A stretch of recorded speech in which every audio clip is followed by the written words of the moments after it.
absen 20 dari kelas 12 MIPA 3 akan melakukan ujian praktikum biologi dengan tujuan untuk mengetahui zat yang terkandung dalam makanan. Untuk itu saya akan melakukan dua percobaan. Yang pertama adalah percobaan untuk mengetahui zat amilum dalam makanan, dan yang kedua adalah untuk mengetahui zat lemak yang ada dalam makanan. Saya akan menggunakan 5 bahan dasar makanan. Yang pertama adalah tahu, yang kedua adalah putih telur, yang ketiga adalah susu, yang keempat roti, dan yang kelima adalah pisang. Bahan pertama adalah untuk menguji zat amilum yang terkandung dalam bahan makanan. Alat dan bahan yang diperlukan yaitu pisang yang sudah dihaluskan, yang kedua adalah roti yang sudah dihaluskan, yang ketiga adalah susu yang sudah dihaluskan, yang keempat adalah telur yang sudah dihaluskan, dan yang kelima adalah tahu yang sudah dihaluskan juga. Lalu betadin untuk pengganti lugol, dan lidi untuk mengaduk bahan makanan yang akan dicampur oleh betadin.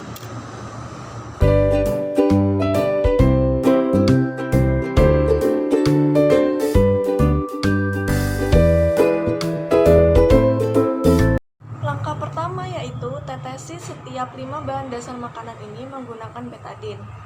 Pertama saya akan menguji zat amilum pada susu yang sudah dicairkan. Saya akan memberi 6 tetes betadin di dalam susu.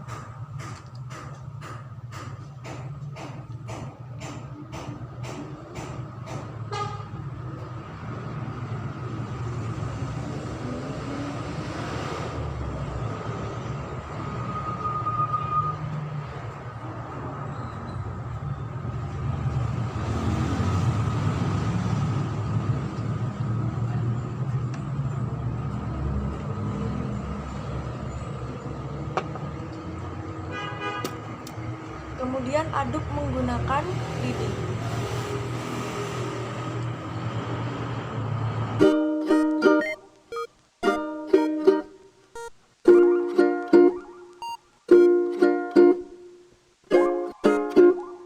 Dari kelima makanan ini, makanan yang akan mengandung amilum atau karbohidrat akan berwarna ungu atau biru kegelapan.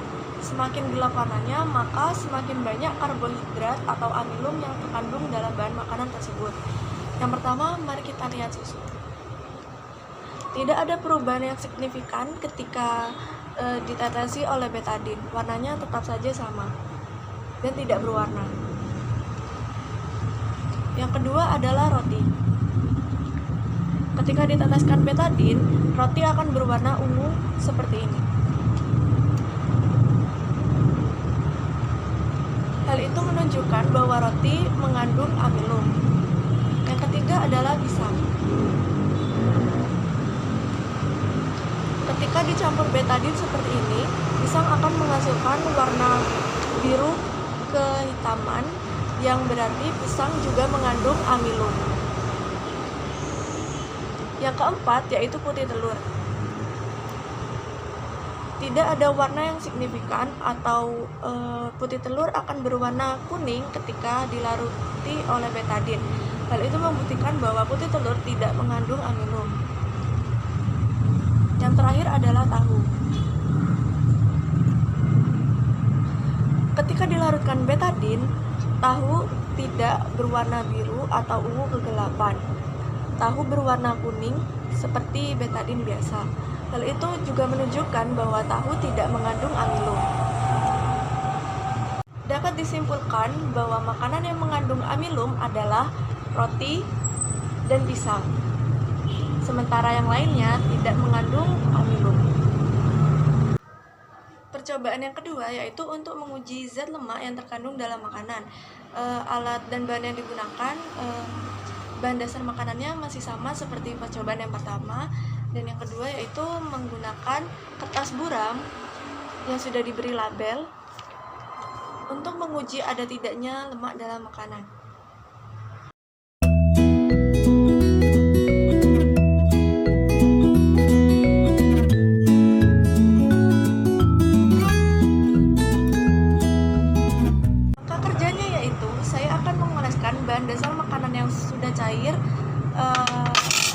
ke atas kertas untuk menguji adanya lemak.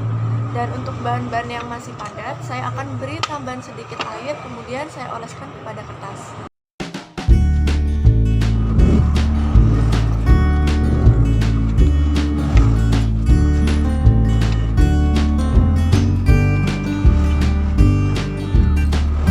Setelah diolesi, kertas buram akan berbentuk seperti ini.